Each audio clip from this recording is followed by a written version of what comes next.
Okay, good afternoon, everybody, to our panelists and our audience to this seminar. My name is Ian Cookson. I'm a researcher at the University of Salford in the active travel team. I'm also writing my PhD in social identity theory and transport choice. And I'm also a sport and exercise psychologist, open brackets, in training, close brackets. So I've got a broad interest in physical activity across sport, exercise and active travel, which is why I'm chairing today. So with us today, we've got Dr. Gemma Bridge, who's the running mayor of Leeds. We have Dr. Stephen Parks of Sheffield Hallam University and Dr. Justin Spinney of Cardiff University. So they'll each be giving us a presentation and then joining us for a Q&A afterwards. Just a bit of housekeeping. If you want to ask a question on YouTube, you do need to be logged in to comment. Otherwise, you can tweet us using a hashtag #FitnessFunAndFunctional. And one of my colleagues will be picking up those questions and feeding them through to me. Okay, so what are we talking about today? What is active travel? How do we talk about it? And as you can see here, we've got some examples of how different organisations communicate about active travel. And what ideas they have about what active travel actually is. So Sheffield City Council using more of a fitness angle, Manchester City Council linking active travel with fun, and then finally Bike is Best, who draw on that kind of Dutch model of, being very functional, very utility-based cycling. And here we have some organisations that kind of draw on more than one of those, more than one of those ideas. So that kind of sets our stall out about, how active travel is discussed by different organisations. And we're going to discuss that and discuss how important that is in terms of modal shift. So before I hand over to our guests, our next seminar is January 25th, 2023, and we'll be looking at mobility at the neighbourhood scale. This is developing our understanding of active neighbourhoods. So we'll send out more details on that in the new year. And if I could just ask for anyone that's attending to fill out the evaluation form, you should have had a link in an email, but there's the link again. So yeah, enjoy the presentations, ask questions, and we'll field those after the presentations. So I'm now going to hand over to Dr. Gemma Bridge, who's going to introduce herself and her work. Perfect. So hello everybody. My name's Gemma Bridge, as was introduced. I started out as the running mayor of Leeds and recently been promoted to running mayor of West Yorkshire. So today I'm going to be talking about running as a form of travel and looking at some of the barriers and opportunities. Also looking at how it's used as a mode of travel, but also looking at how it's for fun and for fitness. So I'm a running mayor as part of the Run Some campaign. So this campaign was developed to inspire more of us to run some everyday journeys and commutes. It was developed by an organisation called Active Things in collaboration with Runners World. And since there's been lots of different organisations and individuals involved to promote the campaign. So as part of the campaign, there is a Running Mayors Network. And this is an initiative championing the role of running in our cities and places. The aim of the Running Mayors, as I am one, is to inspire more people to run local everyday journeys. So there's over 50 running mayors across the UK. There's lots in London, but there are others located across the UK. So I'm based in West Yorkshire. I'm currently based in Leeds, but I work across Bradford, Kirklees, Calderdale, Wakefield, and surrounding areas. And running mayors have been employed or have been put in place in order to promote running in their areas, but in order to make their places fairer, cleaner, healthier, and happier. So all the running mayors are passionate about running as a primary thing. They're connected within their community. They're good listeners and enthusiastic in whatever way. So as I said, there's about 60 across the UK, differing in their levels of kind of involvement in their communities, but have all got passion for running. So when I started out as running mayor of Leeds and now as West Yorkshire, I had 3 clear goals. First was to make running easier to enable a wide diversity of voices to be heard. So for me, that included children, older people, younger people, people from ethnic backgrounds, or people who are low incomes, to make running safer for all, and to encourage workplaces to make running easier for all.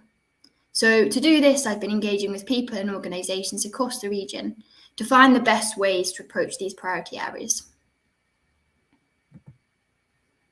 But why am I working to encourage more people to run some everyday journeys, errands, and commutes? Well, as you know, it's great for fitness, but it also promotes positive mental health, enables people to relax, think through their thoughts, think about the day, things like that. It also helps reduce car dependency, which is great, obviously, for our cities, but also for people to promote physical activity, but also to improve local air quality. There's also research that suggests that running and other forms of physical activity can enhance workplace productivity and reduce absenteeism. So obviously there's benefits of running as a form of travel and also as a form of fitness and fun, not only for the individual, but also for workplaces and the local economy. So in terms of active travel and how we talk about it, it can affect perceptions and individuals' transport choices. So when we talk about travel and active travel, running is often not mentioned, and as such, it's not considered as a transport option by many.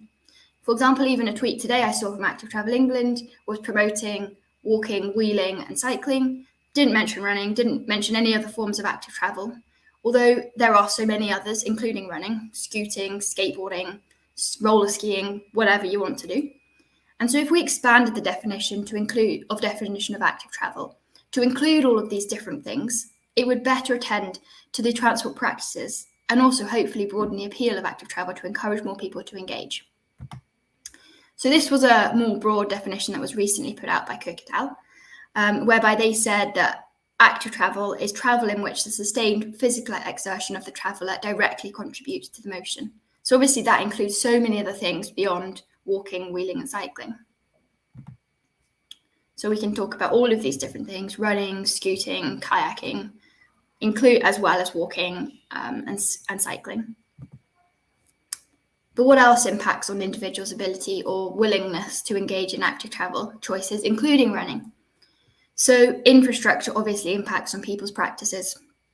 Having good active travel infrastructure, such as segregated cycle lanes and good quality footpaths, offers people with a safe network of ways to get around a city.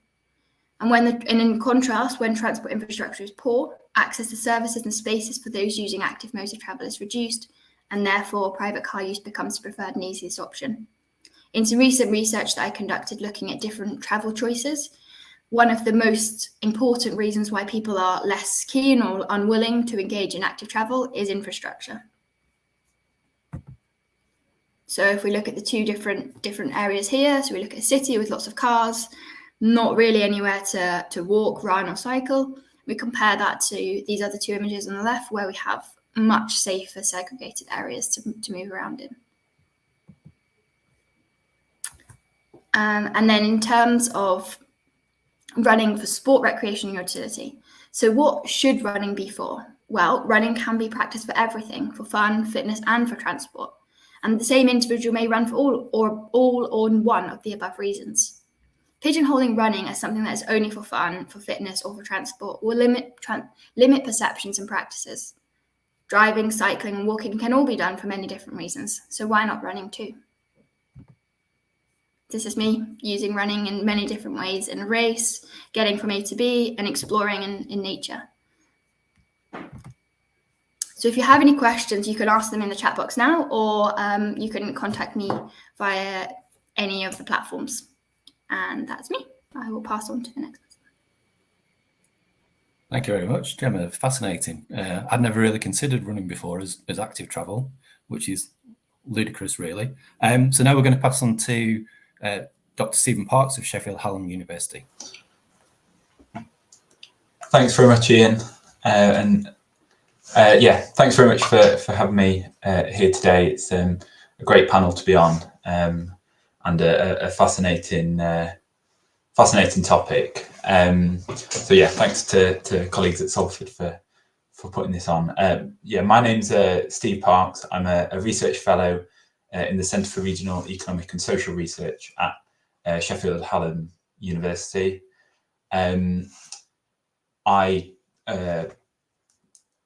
This topic is obviously kind of quite a broad topic, and with the panelists that we've got, we're sort of coming at it from different perspectives, which is great.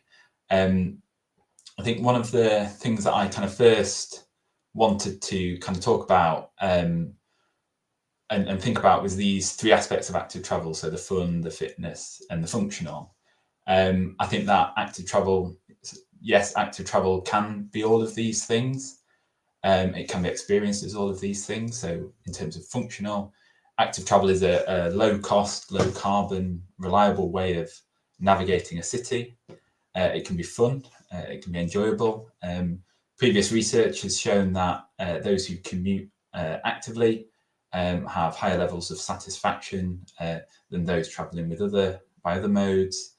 And it can help with fitness as well. Gemma's just highlighted that really well in her presentation, and active travel can provide valuable opportunities to meet physical activity guidelines and to help improve our mental and physical health. I admit that my kind of position on this and the way I come at this is that I really do think that active travel can serve as a silver bullet to deliver solutions to some of our big economic, social, and environmental challenges. But I think it's what we've got to recognise is that for a lot of people, and maybe the majority of people, active travel isn't all of these things that we're talking about today: the fun, the functional, and the fitness. One of the big barriers to people traveling actively and enjoying it and sort of being able to access it for fitness is safety, or perceptions of safety. And we know that these kind of perceptions of safety can exclude people, particularly women or people from minority backgrounds. And we often, kind of when we're talking about active travel, we revert to this idea that it's only kind of lycra-clad men who cycle, for example. And I think this is wrapped up in this idea that you need to be really combative in your cycling style and aggressive to be able to navigate safely alongside the other vehicles. And clearly this is a failure of messaging and a failure of the image of active travel. But I think it's also a reflection of the structural barriers around the space that we provide for active travel, and in this case, in particular, cycling. So I think one of the first things I kind of wanted to highlight was this, question of whether we should get the infrastructure right before we worry too much about the messaging. I think this reflects a little bit of what Gemma was talking around the infrastructure. We know that probably the number one barrier to travelling actively is safety, and good infrastructure makes us feel safe, and feeling safer means that we'll enjoy it more, we'll be more likely to do it. So I really think that infrastructure is kind of at the core of this.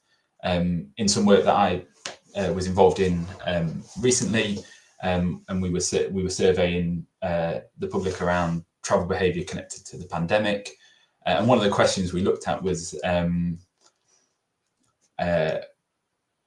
what would support them to cycle more. And overwhelmingly, sort of, by far the most common answer was people wanted segregated or improved cycle lanes, and they wanted a reduction in traffic. So I don't think we can succeed in encouraging people to travel actively for enjoyment and for fitness if they don't feel safe. People just won't do it.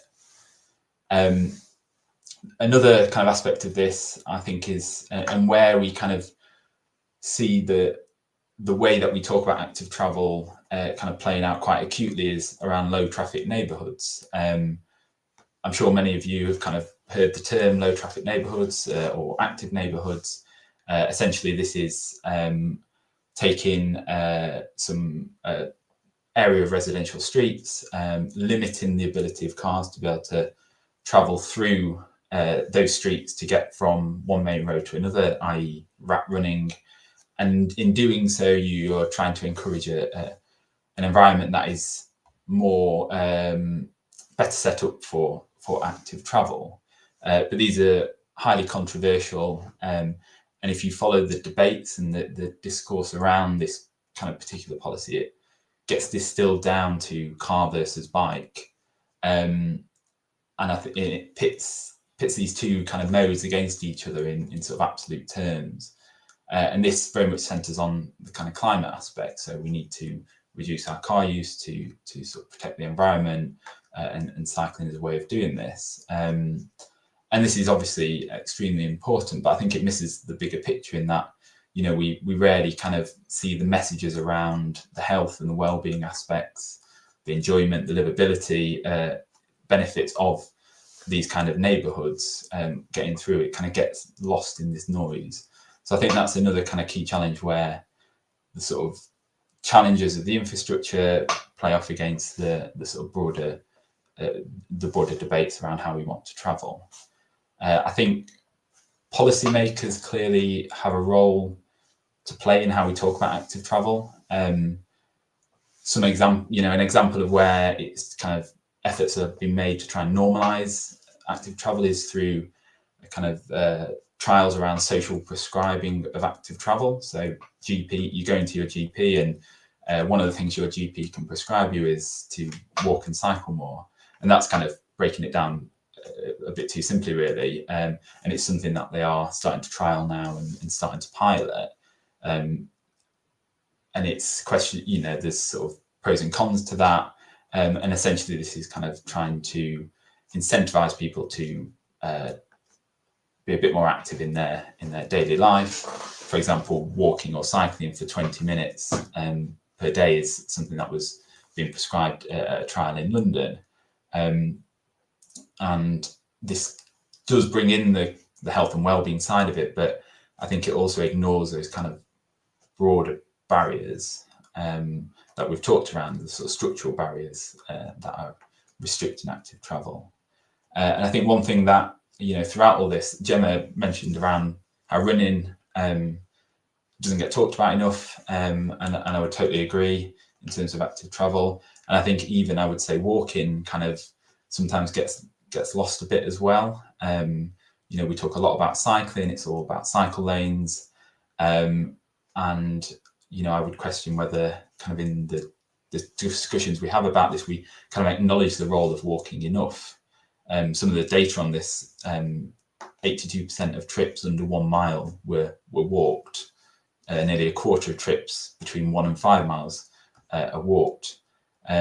It's difficult to kind of capture data around, you know, any sort of more nuanced data around walking, and I think therefore it's quite tricky to talk about. And another thing I was reflecting on is kind of the role of researchers like myself.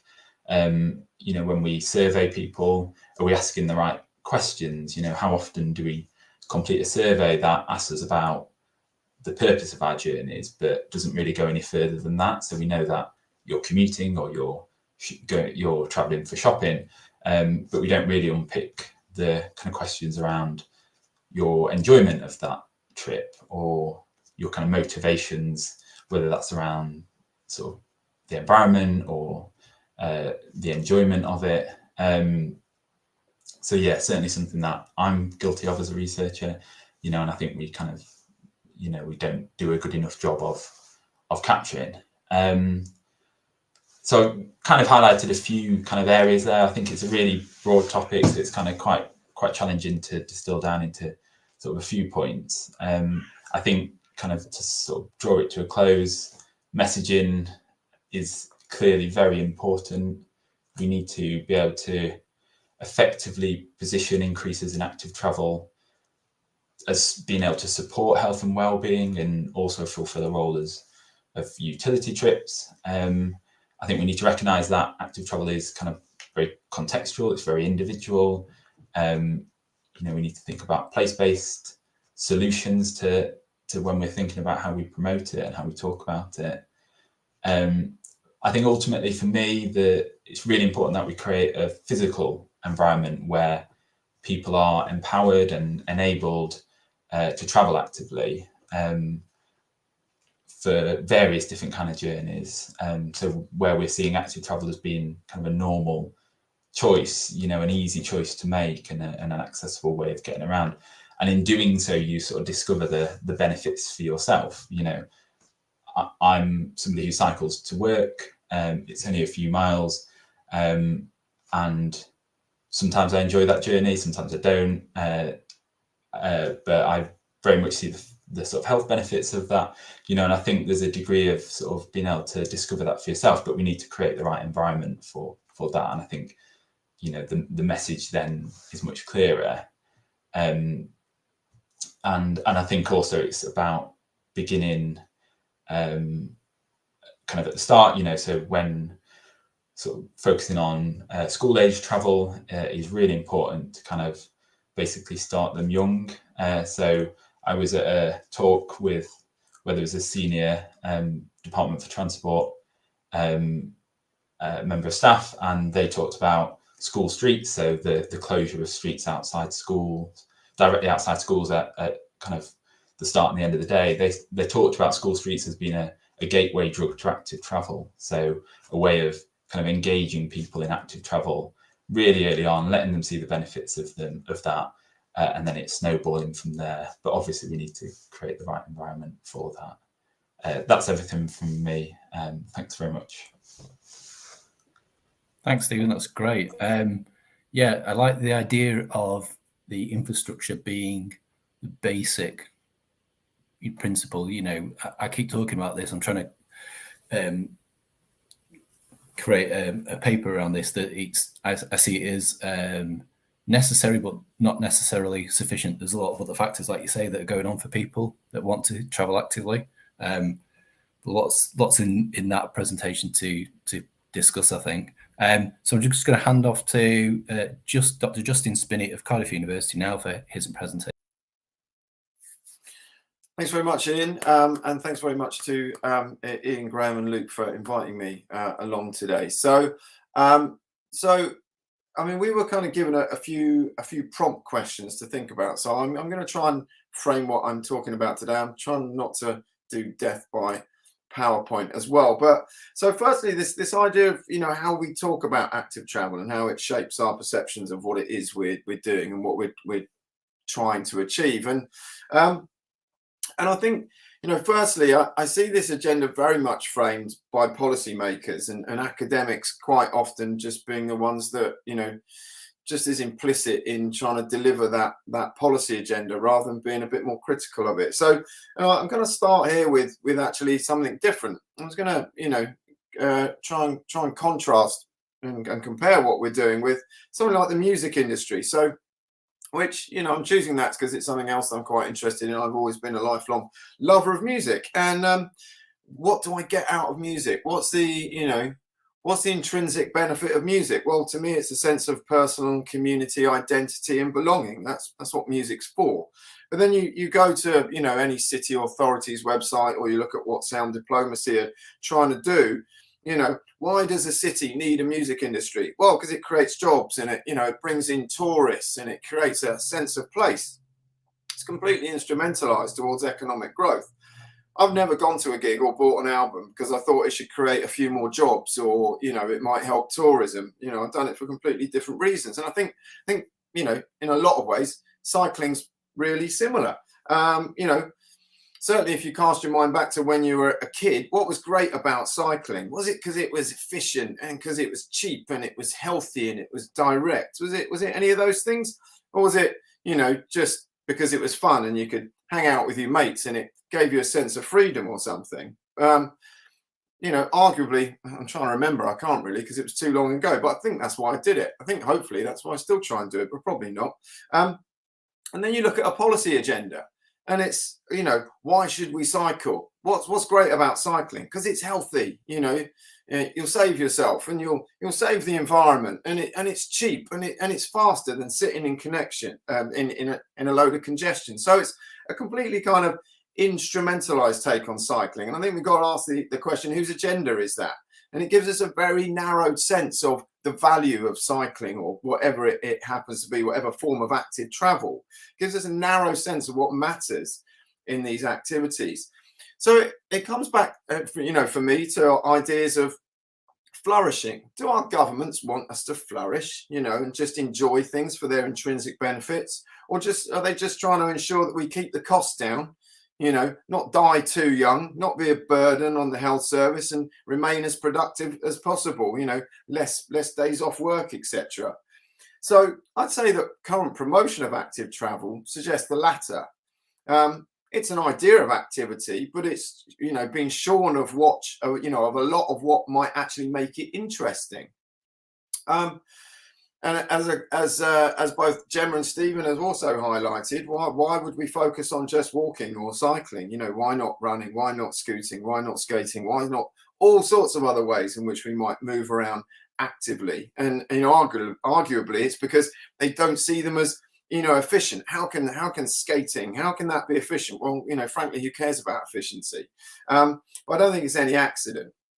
We've also been asked to think about the kinds of infrastructure and spaces that we create to foster active travel, and how they kind of shape what we do and what we think about what we're doing. And I think clearly, infrastructure is a form of kind of pedagogy. Because it has particular affordances built into it. So if we take, your average cycle lane, they do their utmost to enable speed and efficiency. This is, what we should value. So if we look at a cycle lane, this is CS8, a bit of CS8 in London. It's quite narrow, so it affords cycling in single file. There's no space for, side-by-side cycling or, nice slow chatting cycling here. And it's also, it's a very smooth surface. There's no lumps or bumps. It's made for big wheeled, smooth tired bicycles, just to, ease the path, ease the journey. It's straight and direct. An ideal cycle lane is straight. It's not got tight curves. It emphasizes getting from A to B as fast as possible rather than the bit in between. So, we take all these things together. What does it afford? It makes it easier for the fast solo commuter to come into being, and much harder to be a slow commuter or a social or recreational cyclist or a more playful cyclist. This is not your place. You'll have to find somewhere else. But then, we can look at the methodologies that produce this kind of infrastructure. If we look at things like cycling level of service, it promotes speed, it promotes directness, it promotes coherence, comfort, adaptability, attractiveness, and I'll come back to that one.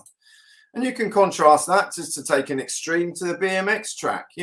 What does the BMX track promote? Well, arguably it promotes particular, kind of affects, as it were, fun, playfulness, joy, exhilaration, all sorts of things that we might, remind us of what it was like when we first started cycling. Not that I'm suggesting, all cycle superhighways should look like BMX tracks, particularly.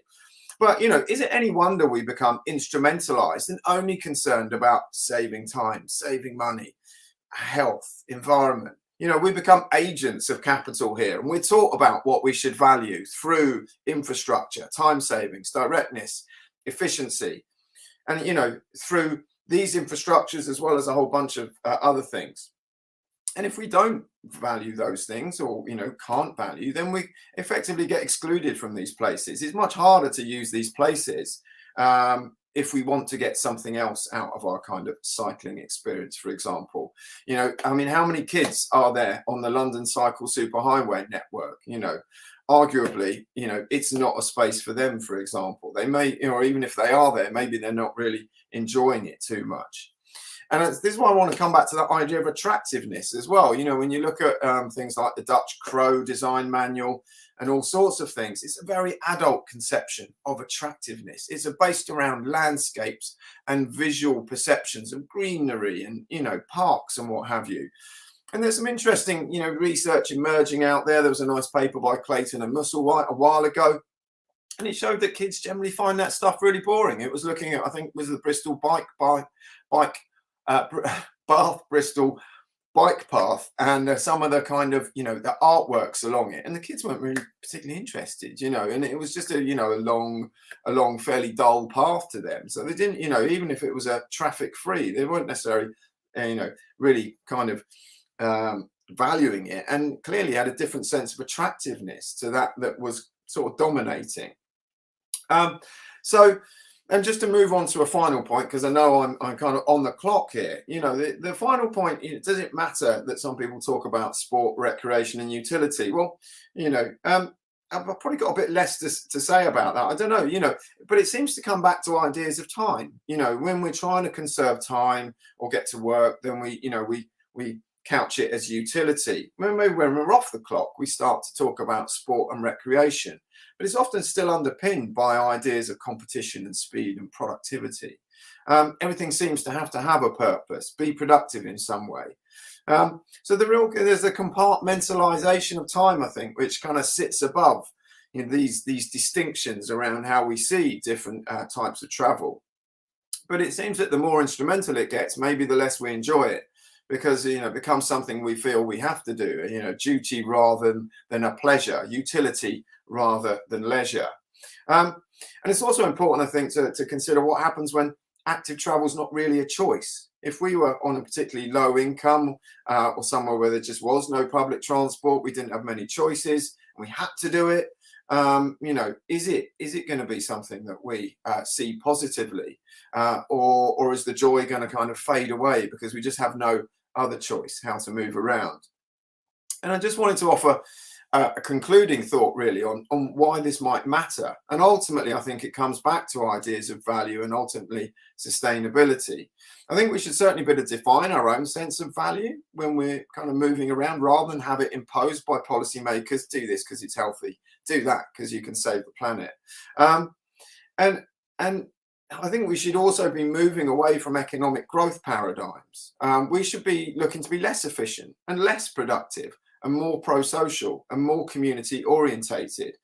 So I think ultimately we should be moving away from ideas of transport, because it's that which really props up unsustainable levels of economic growth. And that's clear in agendas that are using cycling to fit in the gaps of kind of automobility and try and create some more efficiencies there. And I think, the point of, for me, of this kind of chat today is, how we talk about these things does matter, because it enables or constrains other ideas of, what we might value in how we move around to actually come to the fore. So I do believe that we need to focus on very much more, personal and community orientated senses of value, rather than senses of value that are imposed from above. So I will leave that there and hand back over to Ian. Thank you. Thank you, Justin. There's a lot to take in there, wasn't there? I do think, as a psychologist, and certainly the second study of my PhD is around discourse analysis and the power of speech and text and how people talk. So I agree with you on that last point, that how we talk about these things is important, hence why we're here today.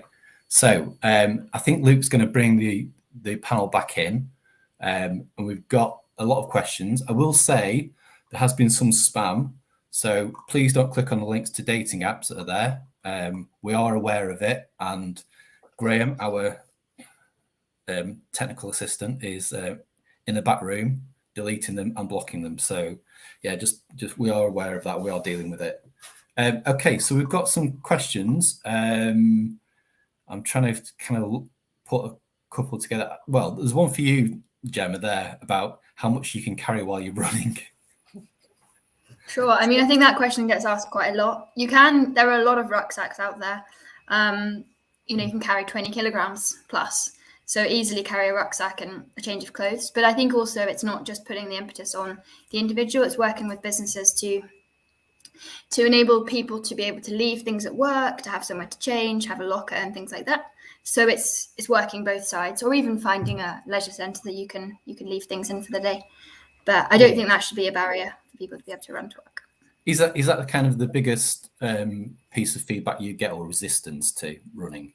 No, it's normally where can I change, where can I shower? Because obviously with cycling, I think like was mentioned during the presentations just now, it depends, whether you look at it for fun, fitness, or for just kind of getting from A to B. But with running, it's almost like you kind of have to combine the fitness and the transport side, because it's not necessarily an easy thing to do for most people.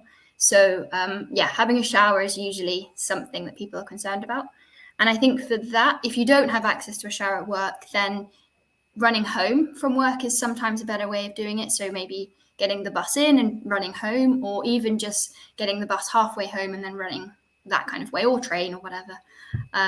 But just whatever works for you. But there are ways around it. So local leisure centres, speaking to your workplace, seeing if there's some kind of arrangement that can be made. But usually showers is the biggest thing. Yes, yeah, I'd agree with that. Feel free, guys, if you want to jump in and join in, any of these questions. I know I directed that one at Gemma, but feel free to add your thoughts. There's one for you there, actually, Justin. Rob Scott. He disagrees that cycle lanes disadvantage non-fast cycling. So he's talking about the levels of service when attained enables slower riding and a greater level of personal safety due to protection from traffic. Well, you muted, Justin. Sorry. Another rookie error. Thanks, Rob. And I think it varies by kind of cycle lane. But I think if we and there are clearly all sorts of cycle lanes in all sorts of different places. But when we look at I spent most of my time looking at places like London, to some extent Copenhagen, and the kinds of cycle lanes that are being rolled out are largely those that facilitate commuting for the solo traveller. Clearly, London's got its quiet ways as well, but that hasn't been given anywhere near the same amount of funding or kind of policy push that the cycle superhighways have. Most of them still aren't anywhere near completion. So there are different cycle lanes, and they do facilitate different things, and some do enable you to kind of cycle side by side. One of the interesting things, kind of looking at places like Copenhagen, even where they've got some of these super wide cycle lanes, they are so full that you still can be particularly leisurely on them, because they've seen such success. So yes, it's not to say there's only one type of cycle lane, as it were, but I think by and large, the ones that we see being rolled out are there to facilitate the commute. They're there to try and make our cities more efficient. Why are they trying to do that? Is it because they want to make more productive places and enhance economic growth, or is that because they want to make them more pleasurable places? I guess I'm thinking it's more about the economy. Yeah. Can I just jump in as well with that? Of course, yeah.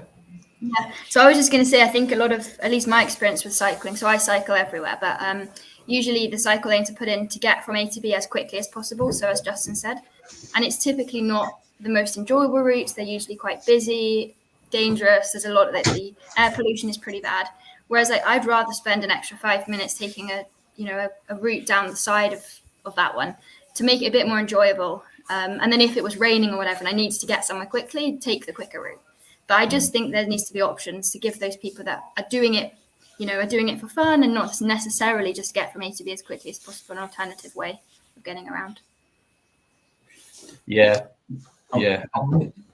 I'll just come in as well, Ian. I wonder if the kind of example of London specifically is, obviously London was in many ways kind of ahead of the curve a little bit in terms of the money that was going in to the cycle superhighways, and kind of the name itself kind of suggests something that is kind of something where you're getting your head down and cycling quite fast, that sort of brand of a superhighway.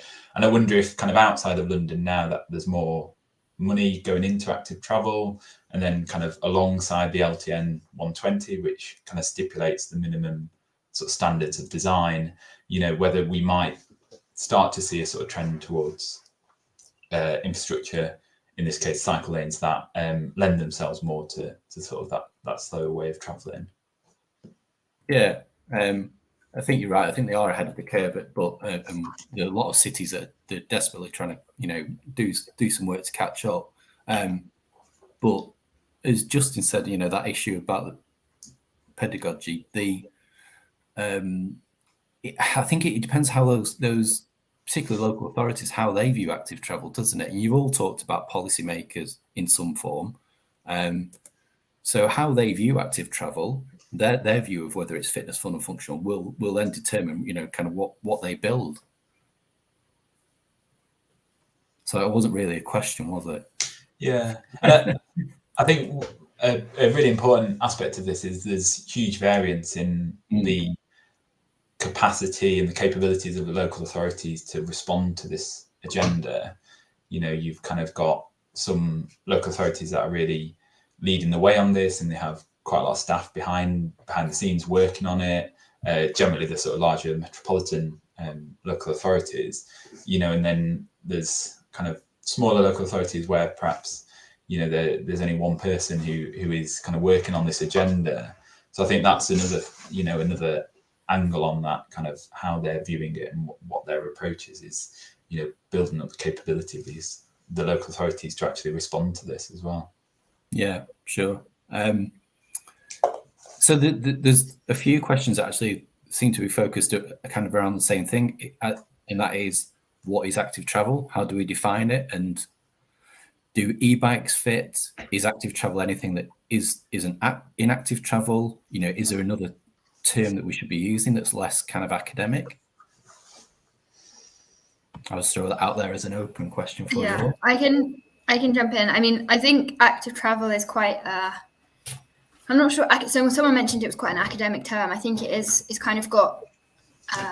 It's thought of in a specific way, and I think it's just a way from getting around that has some method of kind of self-propulsion in some way.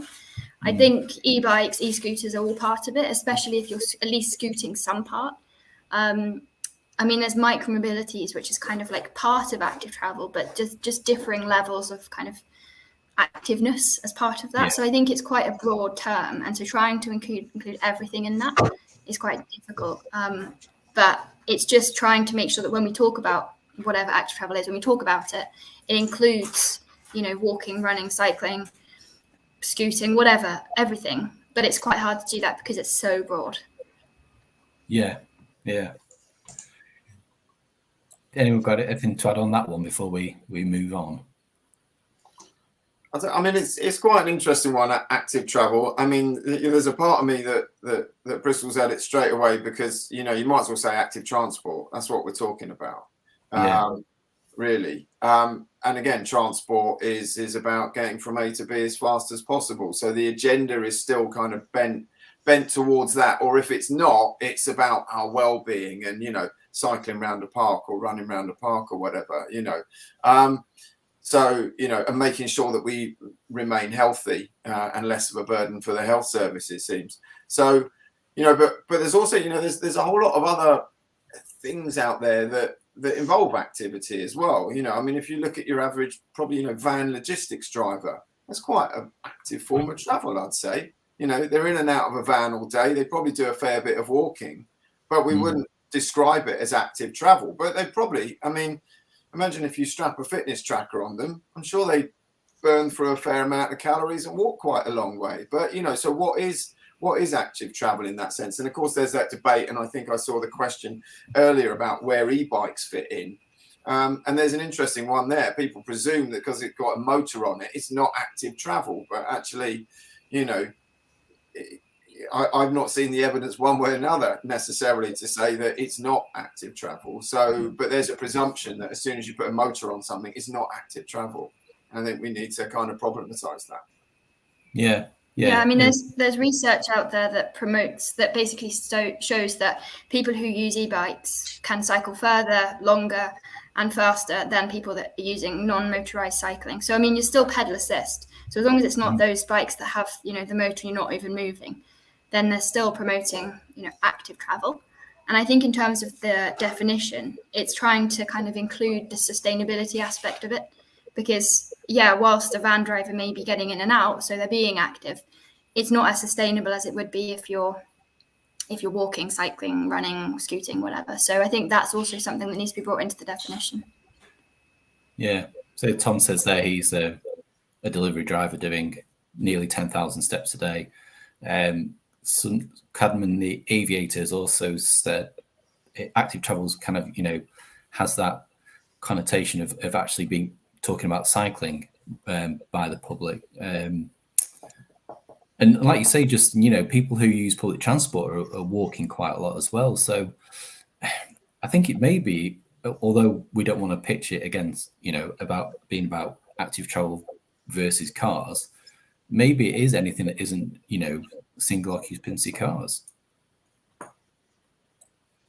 Yeah, I mean, I certainly wouldn't like to say so, and I wouldn't like to say today, but I think, it's, this webinar is part of that conversation about opening up, has the term active travel, been framed by certain people for certain purposes and not by any intention, but actually excluded some people from it because they think, well, I don't identify with that. That's not me. That's not what I want to do.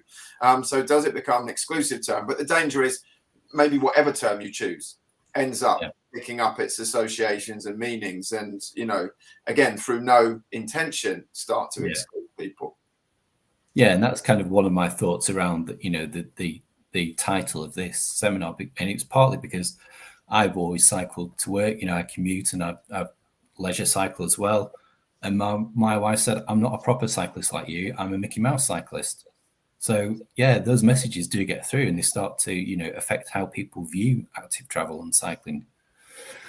I think one way of kind of maybe another way of looking at it is kind of seeing it not in absolutes and seeing it more as a kind of on a spectrum. So you've got your kind of more active modes of travel, and then your sort of slightly less active modes of travel, maybe the sort of micro mobility, something like an e-scooter where you're stood up and you're kind of, it involves some physical exertion, but you're not necessarily pushing yourself along, and down to the kind of, your diesel car with one person in it. And sort of looking at it like that and thinking about the the kind of impact that this is having on, if environment is our objective, then, the more active modes have the sort of slightly less environmental impact, and, that should be a good thing, and we should be enabling people to travel in those ways. It's easy to fall into those sort of absolutes, and we're sort of that issue about the the climate messaging, I read as part of my I can't remember what the research it was, that actually people don't take that messaging on board as much because they see it as being or they don't trust it because it's come through the media from scientists. There's kind of a disconnect there. So that messaging, this article was suggesting, it isn't particularly useful in terms of getting people, to switch modes. I mean, from the conversations I've had, the primary reason why people use active travel is because it's cheaper and faster. So, and then also obviously there's people in there that have it because it's fun or it's part of their day, so they can boost their fitness and things like that. But I think if the car use is slow, is expensive, is harder, then we can promote more active forms of travel and more sustainable forms of travel more easily. So it's kind of, I think, working from both sides. It's making the car use the less preferred option and making the more active or more sustainable modes the more preferred option. So there's quite a lot of work around it, I think, in addition to kind of changing perceptions and working with people in that way. Yeah. Okay, let's see what else we've got for you then.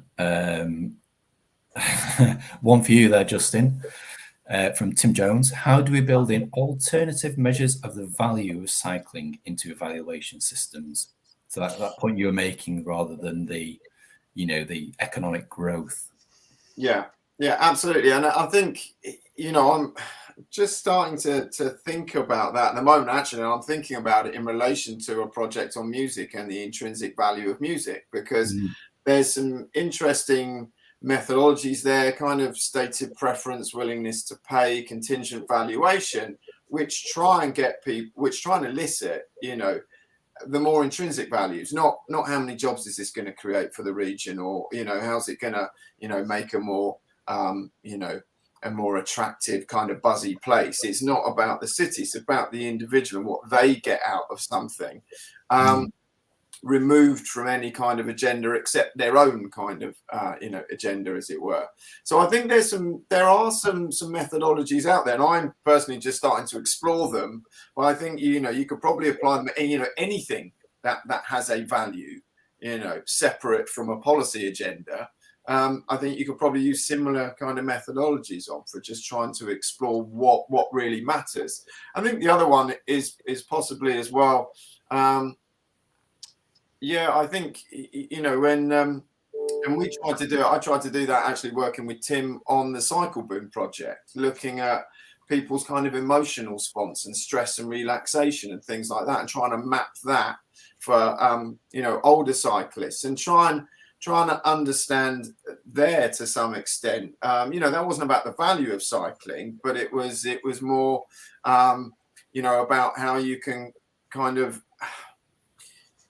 that, I don't know, what am I trying to say there? It was, that was not about the value of cycling, but about how we measure things, measure different aspects of cycling rather than just this is quick or this is, this is good for your health, as it were. That was more about the well-being kind of aspect and another idea of how to measure that well-being aspect. So I think, maybe some of those newer technologies offer us ways of trying to measure some of the more kind of emotive responses that we get from these things.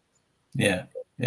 I agree with you. That point you made about, kids doing it because it's fun, and that's why they start cycling. So I think the question then will be, so how do we use that? How do we convince local authorities to kind of adopt that kind of approach? Because they will, and I think somebody's mentioned it in the comments that, and I can't find it now. But they will look at cost benefit, won't they? They want hard and fast calculations to justify the structure. Yeah.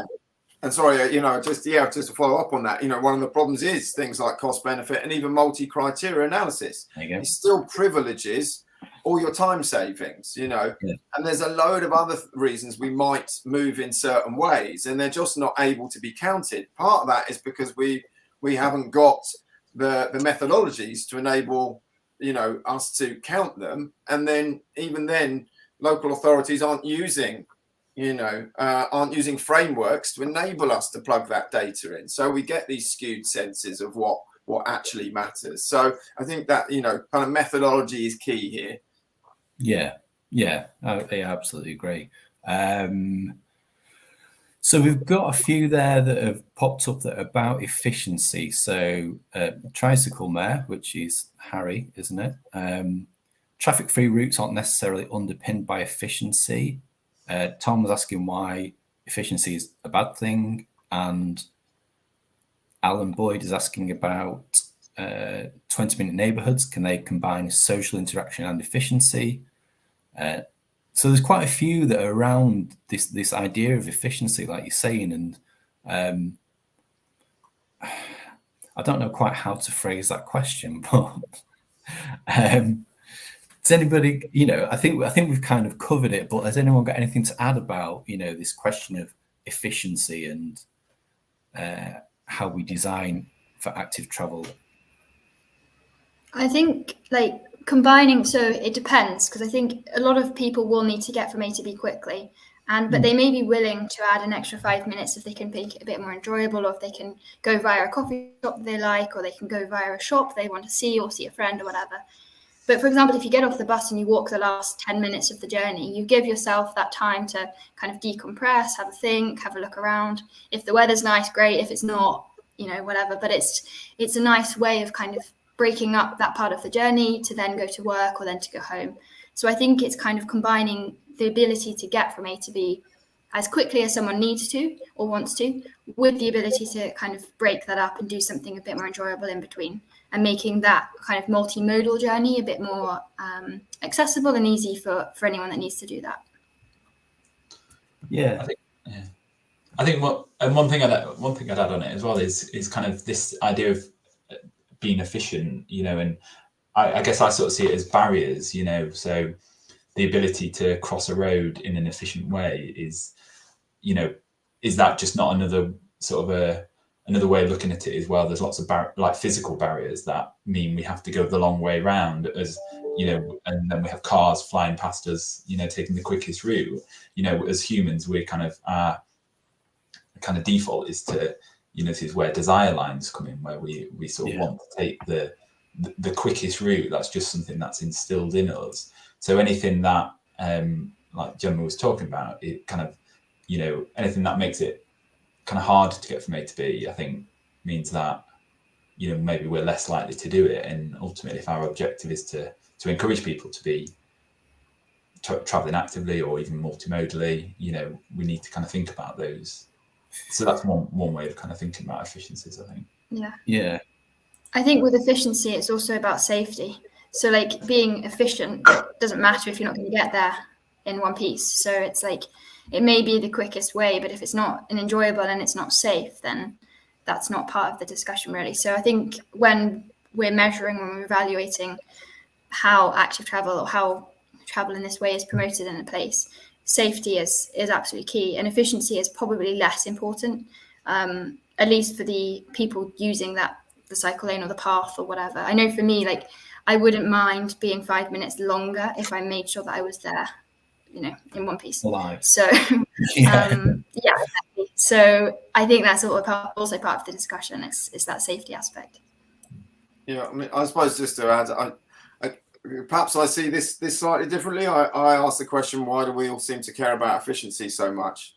I certainly never cared about it as a kid. I think we've been instrumentalized because we work within capitalist economies that just want to annihilate space with time, because it gets workers to work quicker and it gets goods to market quicker. I don't really care about efficiency. I've been made to care about efficiency. So if I'm taking the shortest route, it's because, you know, that's how my life is now framed. And if capitalism is causing unbridled economic growth and destroying us, then I'd say, well, maybe we should be questioning this. You know, maybe we should be, you know, cycling slower. Maybe we shouldn't be cycling at all. Maybe it's too quick. You know, you know, I think we've got to take a big, long look, because ultimately, you know, I mean, what are we aiming for here? Is everyone trying to be Amsterdam? Because if every city on the planet of 13 billion people ends up looking like Amsterdam, do we still avoid climate catastrophe? No, we don't. You know? I think you're right, Justin. By moving away from efficiency, it will also reduce the need to use cars, because I think cars are chosen mostly because they're quickest. So if we can move away from that and encourage people to opt for the thing that they enjoy the most. I mean, for some people that may be driving, but for others, walking, cycling, running, skateboarding, whatever it is, could then be an easier way to look at it. I think for me, sometimes when the weather's awful, I do like to get from A to B as quickly as I can. But I do appreciate the fact that I actually really enjoy, you know, running, cycling, whatever. So for me, it doesn't really matter what the weather's like, whatever, because I'll still do it anyway.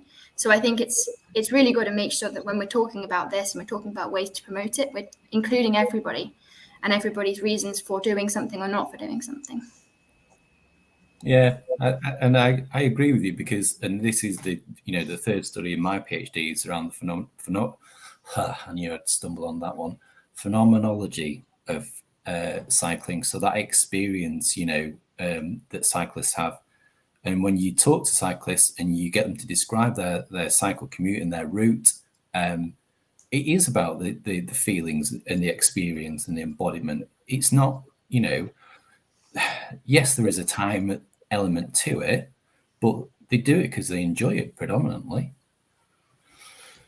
So I think one thing to kind of add on this sort of part of the discussion, I think, is whether we, you know, need to shift our thinking more towards livability, you know, the idea of livable cities.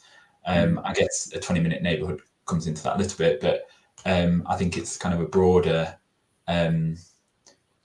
concept that, you know, we're prioritizing the things that make us kind of enjoy the space that we're in more, rather than worrying about the efficiencies, rather than kind of prioritizing vehicles. We're prioritizing, you know, how livable city is and how we can enjoy it. And I think that's something that, you know, has been talked about on and off for quite a while, but, you know, going back to the local authorities, you know, to what extent are local authorities prioritising that as an agenda, over the kind of standard, road building and getting people from A to B, like Justin's described. Yeah. Sorry, to pick up on that, Stephen, and one of the questions as well, which was saying, efficiency isn't the only metric when we're looking at these things. And arguably, just the fact that TfL, for example, has moved away from cycling level of service towards healthy streets as the framework within which it analyses the street is a positive move. It includes livability much more. It's it's still clearly is an evolution of things like cycling level of service, but it broadens it out, and it's a promising sort of development. But ultimately, I'm not sure. It's still what you do with those numbers at the end of the day, and those kind of metrics and those scores. But I think Stephen's point about kind of livability is important, and maybe also Florian's put something in the chat there about reframing transport away from efficiency and towards access. And I think that's also important about what we're actually trying to access, and which fits in with some of the other ideas as well around 20-minute cities and how far away this stuff is. And this is kind of some of the work we're doing at Salford around that development of the idea of what an active neighbourhood is, because it has focused on walking and cycling, predominantly cycling. So we're looking at that in terms of this 15-minute city.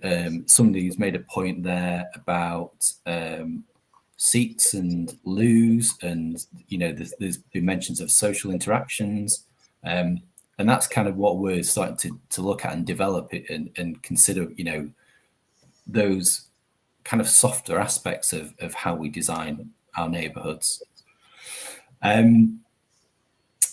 So I'm just going to find another question for you. I think this must be Graham, and this is his e-scooters agenda. Are e-scooters active travel? Does anybody want to offer an opinion on that? I can jump in. I mean, I think it depends, because we were talking about the definition. It's very broad. So we're talking about what does that actually include. I mean, to me, I've used an e-scooter and it's actually quite hard work. So compared to sitting in a car, it's more active. But I think if we're talking about more active transport in general and talking about sustainability, then it's great. It's a way to get around. They take up less space. There's less air pollution. It's more enjoyable. It's a bit slower. Everything like that.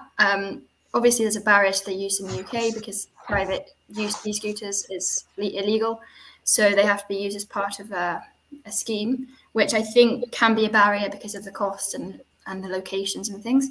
But I think they should definitely be included as part of this large active travel definition.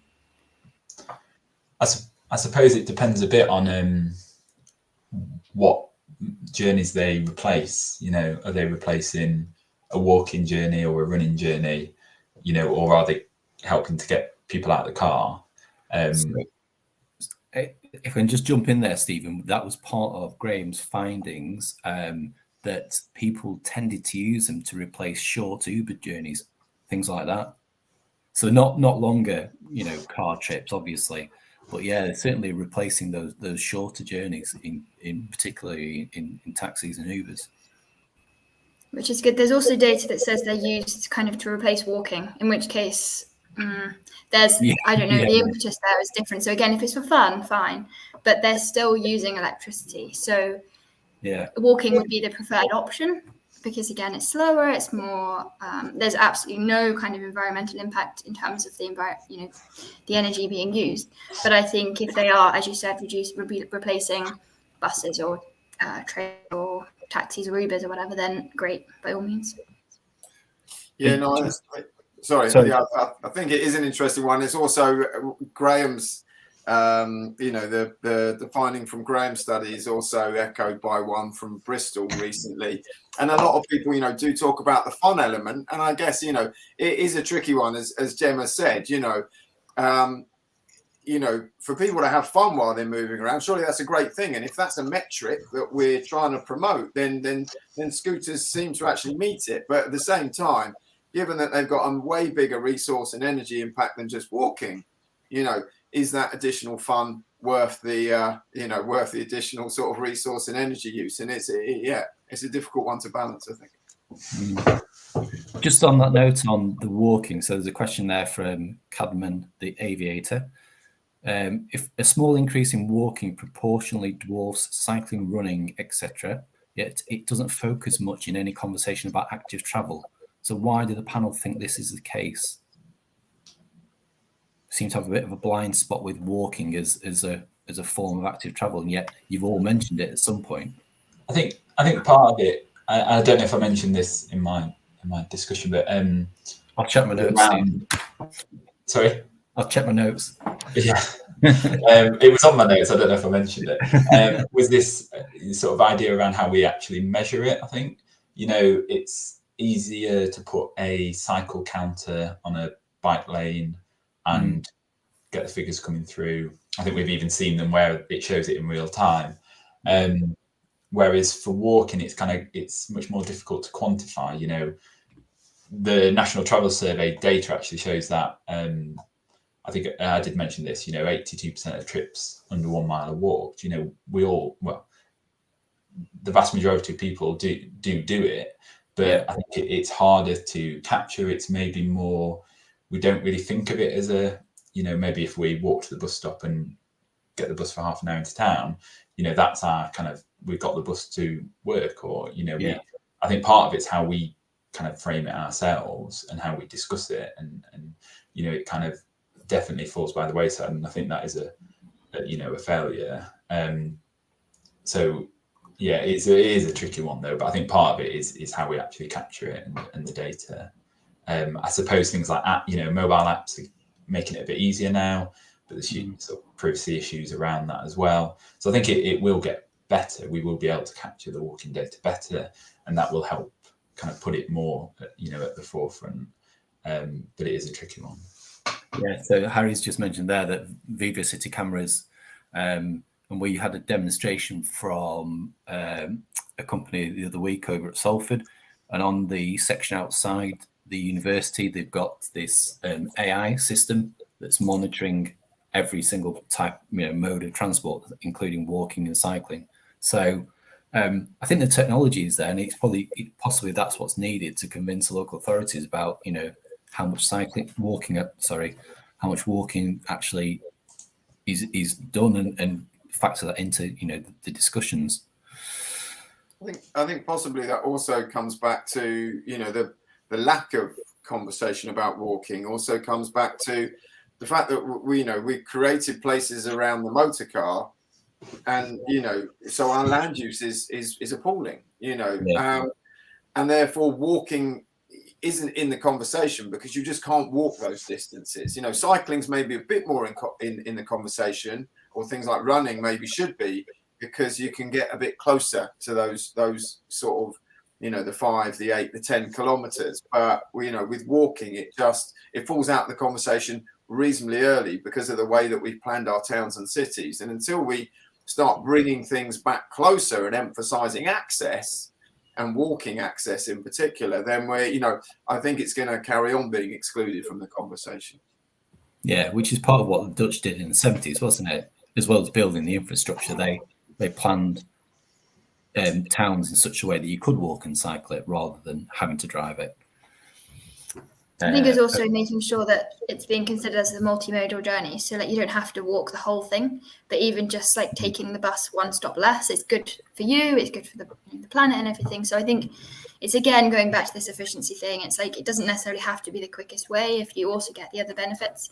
So reduce congestion in the city, if we can reduce the private cars that are going in and things like that, parking further out, whatever. So I think it's considering that as part of the conversation as well. Yeah, good point. Okay, so I'm just trying to find see if there's any, because we've still got a few questions coming in. I'm just trying to see if there's any that are kind of similar. Are cycle lanes a red herring? That's interesting. Limited capacity, roads need to be suitable for mixed modes. I would suggest that the experiments in places like Poynton suggest that isn't going to work. I don't know if any of you know Poynton. It's a little town kind of south of Manchester, well, south of Stockport, where they've created very poorly delineated infrastructure. So roads and pavements are all pretty much at the same level, and there's no signalized crossings. They're all just kind of tactile paving stones. And I think from people I've spoken to, certainly for visually impaired people, that's a bit of a disaster. But yeah, so cycle in Oxford near the station. Yeah, there's also, I know this from personal experience, there's a scheme in Preston, and I think there's one, somebody mentioned one in London, I think, as well, around either King's Cross or Euston. Yeah, but our cycle lanes are red herring. So I mean, I'm happy to go first on that. I think part of it is that, you know, if you look at where we're going in particular, you know, it's taken a lot of activists a long time to get some kind of cycle lanes in the UK, for example, and it's still pitiful. But in some places it's better than others. But then, you know, you see scooters come on the horizon, and they start fighting for space. You know, the idea that, you know, okay, scooters, they're not allowed on the road, they're not allowed on the pavement. It's probably going to be, let's stick them in the cycle lanes. You know, if we do decide that they're a go ahead.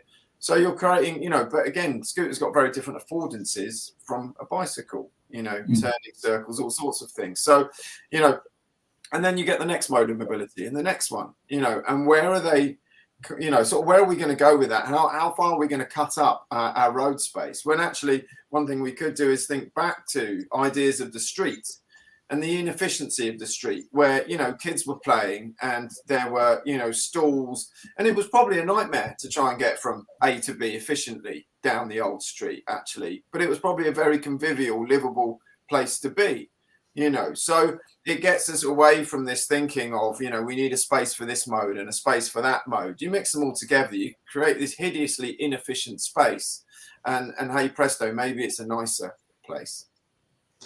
Okay. I think I think another way of looking at it perhaps is kind of, you know, the mixed modes that in the question, you know, what roads need to be suitable for mixed modes. And I suppose it's, what do those other modes look like? Justin's talked about the micromobility side, but, you know, the other kind of, I guess, elephant in the room is private vehicles. You know, cars are getting increasingly larger, heavier. You know, electric vehicles don't make a lot of sound. So, you know, you're proposing, I suppose, to throw kind of other, you know, more vulnerable road users, if that's one way of sort of talking about them, you know, alongside kind of these huge silent vehicles.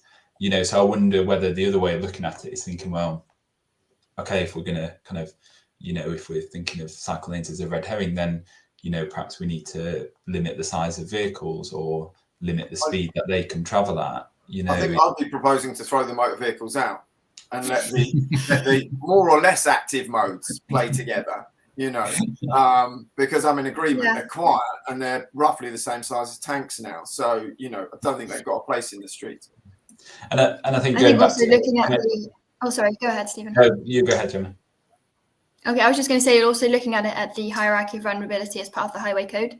So like buggies, people walking with immobility scooters and things like that, and then pedestrians and then cyclists. So like we go in order in that way. And again, if we've got a shared space, if you're cycling, you need to give way to someone who's walking if there's going to be in the same place, and be careful around people. But I think it's one thing to say that and another thing to actually make it happen, because often people walking won't look when they turn right, and then someone cycling haven't got time to stop. So I think there's lots of issues either way around it. So it's just considering the best way for everybody. Yeah, Stephen, were you going to add something? Yeah, I mean, I think the question's a sort of great point.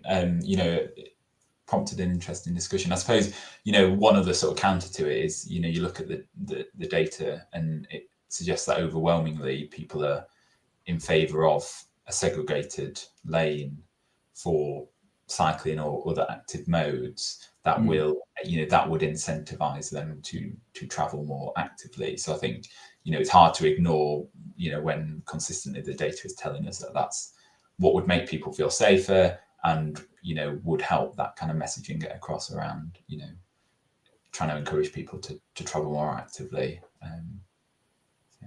You'd hope as well, if people are using the car less, there would be less impetus on this kind of issue around safety. So if there's fewer cars, then hopefully things will be safer. So I think it's chicken and egg a little bit, but we need to make the road safer to encourage more people to be active and use active modes, but also we need to reduce the cars at the same time. So yeah, it's going to be tricky, whatever happens.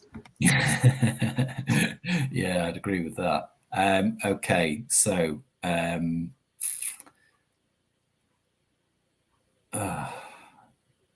gosh, I don't know which one to go for.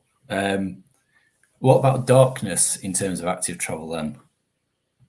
So Eugenie, I hope I pronounced that correctly. How important do you see the impact of darkness on active travel? Street lighting in paths or parks, especially this time of year, should be considered.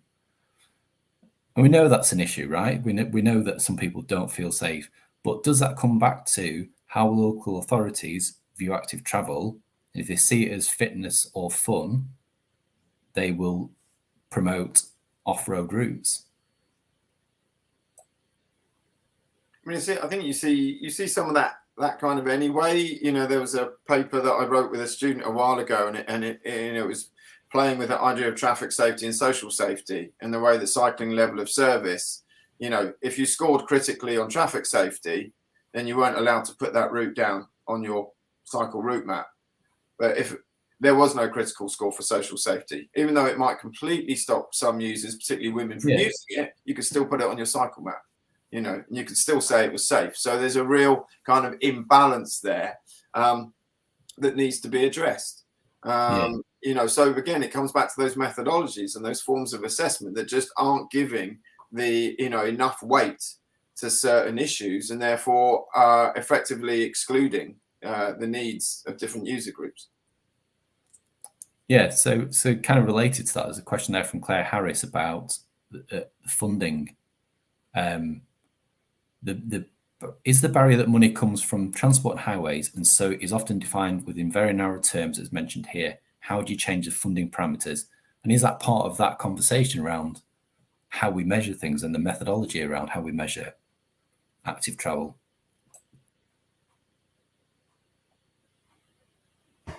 I would just jump in and say, I think funding needs to also come from health and social care. So considering this as part of the health and well-being of a community. So we look to that as well as the transport and highways and things like that. So it's part of making an integrated system, I would argue. Yeah, I definitely agree with that. I think part of it is how we kind of monitor and evaluate active travel. If you look at kind of the sort of monitoring and evaluation frameworks for projects and for large scale active travel funding, very often it is looking at mode shift, number of trips, these kind of sort of more what we might see as more kind of standardized parameters and indicators, and it's very difficult, they find it very difficult, I think, to sort of capture those kind of those other dimensions, some of which I think Justin's talked about previously, around kind of, but I guess would include things like sort of the health and wellbeing benefits, to the individual, enjoyment, and things like that. So I think part of it is, we're sort of used to looking at it in kind of one way, and I think it's, when the funding is kind of decided on those points, and we don't do a very good job of capturing the other dimensions and including that in the funding decisions.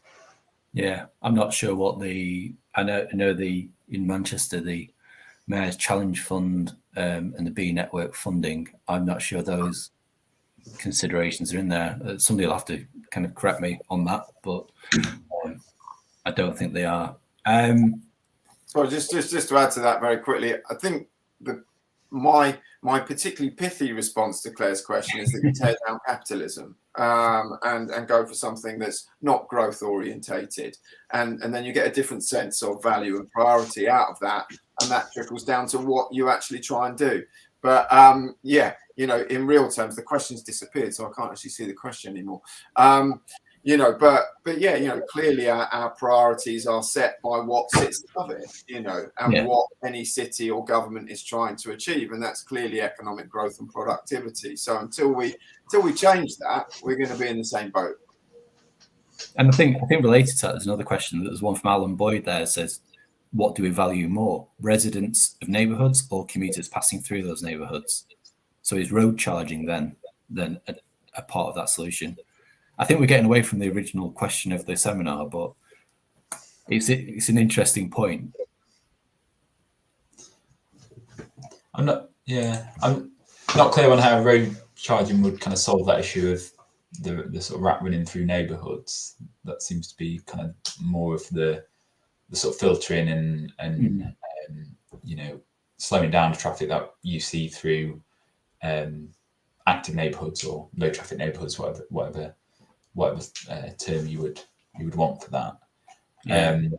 But yeah, I think the sort of, you know, the discussions around kind of 20-minute neighbourhoods and you know, I guess it prompts a sort of, you know, it's maybe a signal that we're thinking more about the kind of, you know, livability for the residents that you know, reside there, rather than the sort of being able to kind of get people into a city centre quickly. And I suppose the pandemic has been kind of really interesting in that respect, you know, that kind of increase in working from home and sort of, you know, particularly at the height of the pandemic, that kind of, you know, experience in our local neighbourhoods a lot more, you know, has maybe kind of shifted that thinking. You know, I don't think things have returned completely to normal from a transport perspective.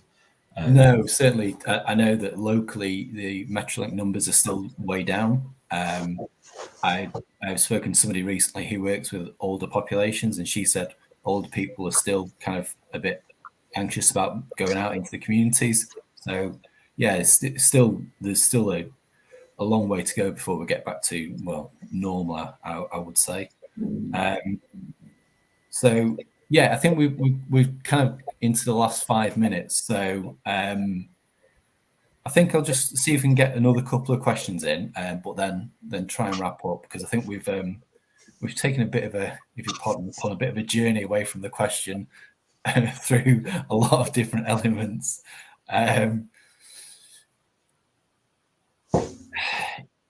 Yeah. So Tom is asking, why are we bothering discussing what's allowed? SUVs are not getting banned, and illegal scooters, e-scooters are everywhere. The only thing we control is the built environment. This goes back to, I think, the point that Stephen made, wasn't it, about the infrastructure is necessary. And so does any of this messaging actually make a difference? Do we just need to focus on that built environment? Yeah, I mean, in my talk, I kind of, you know, highlighted the fact that I think, you know, the infrastructure dimension is kind of integral to this. I suppose the kind of challenge with that is that infrastructure takes time. You know, putting in bike lanes, kind of ripping out crossings that don't work to make them better to walk across, you know, closing off streets, you know, these kind of things tend to take time. I suppose the kind of road, you know, the temporary measures that we saw in the pandemic, the sort of temporary cycle lanes, temporary low traffic neighbourhoods, you know, show that it can be done a bit quicker perhaps than it is done. It is being done. So I suppose the kind of, you know, I think you kind of need both in a way still. You know, the messaging is something we should be talking about and trying to improve on, because, you know, that's stuff that, you know, is perhaps kind of quicker to get out there, you know, rather than kind of this utopian kind of city that we all probably aspire have an image of in our head what it might look like. That's sort of a longer term challenge. But I certainly think it's integral. But I wonder if that's kind of one way of looking at it. Yeah, does anybody want to add anything to this? We should just focus on infrastructure, or? I don't know. I mean, I don't. I'm not sure if I agree that we can even control infrastructure. And as Stephen said, it's often a slower fix than other things as well. But yeah, and again, the original question seems to have disappeared, so I can't actually see it. I think it was Tom's question. Yeah, it was Tom. Yeah. Yeah, but perhaps that, again, coming back to that idea of infrastructure as a form of pedagogy, that it does teach us about what we should value, and so perhaps a few more of those routes that are a bit less street-like, and again, that feeds into that question about what we're valuing about people within our neighbourhood and our community, or are we trying to are we opening up the routes for people just to come through our neighbourhoods, as it were. So the street seems to help us with that, ideas of the street as opposed to the road, the less efficient as opposed to the more efficient, and what we should be kind of focusing on there, because arguably the person in the Range Rover is not necessarily going to want to go down the street that's crowded with skateboarders and cyclists and walkers and street vendors or whatever. Perhaps that might send enough signals that they go elsewhere anyway, because yes, it looks like we're not about to ban them anytime soon. Yeah. So we've only got a couple of minutes left, but if we return to the original question, that we kind of base this on, how should we talk about active travel? Do you each want to offer kind of a very quick response to that? Gemma?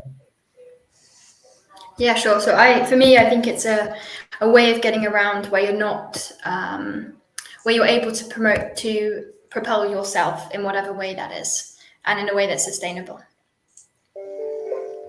Stephen? Yeah, I mean, I think when I was preparing for this, I was kind of umming and ahhing which way to approach it. I think there's so many sort of different kind of different angles on it. I think for me, we should be talking about active travel as being a fantastic solution to a lot of the problems we are facing. It's not without its issues and its concerns, and I think we've covered a lot of that today. But in many ways, what's not to like with it? I think we should be enabling and empowering people to be able to do it, and for it to be a natural choice for people rather than something that feels really challenging and really risky and really problematic. Yeah, Justin? Yeah, I mean, I kind of would draw very quickly. There's a study that's been taking place in Cardiff that Sustrans have been doing, and it's really interesting looking at some of the results from that, because a lot of people, and it was about e-bikes and use of e-bikes, and how people who were using the e-bikes had really never imagined themselves as cyclists. They really did see cyclists as these slightly superhuman people, that they weren't, and how the e-bike enabled them to actually move in a way, and that they identified with it in a way that they didn't with these forms of fully active travel. So I don't know what the answer there is, but I'm glad the conversation is happening. Is it sustainable travel? I think that's probably just got as much baggage, if not more, than active travel. But the idea that we probably do have to change it to open it up to more people. But I'm not clear what the correct terminology is, unfortunately. I think there's some messaging around collective good, and I think this is what Copenhagen are focused on. This is our Copenhagen. We are Copenhageners, and it's that, for me, it's that kind of approach. So we are at 2:00. So I just want to say thanks to our panelists for your time, and thanks to our audience. We had nearly 140 people signing up, so very big audience. Hopefully this is giving people something to think about, and we'll see you in the new year. Brilliant. Thanks very much. Bye-bye. Thank you. Bye-bye.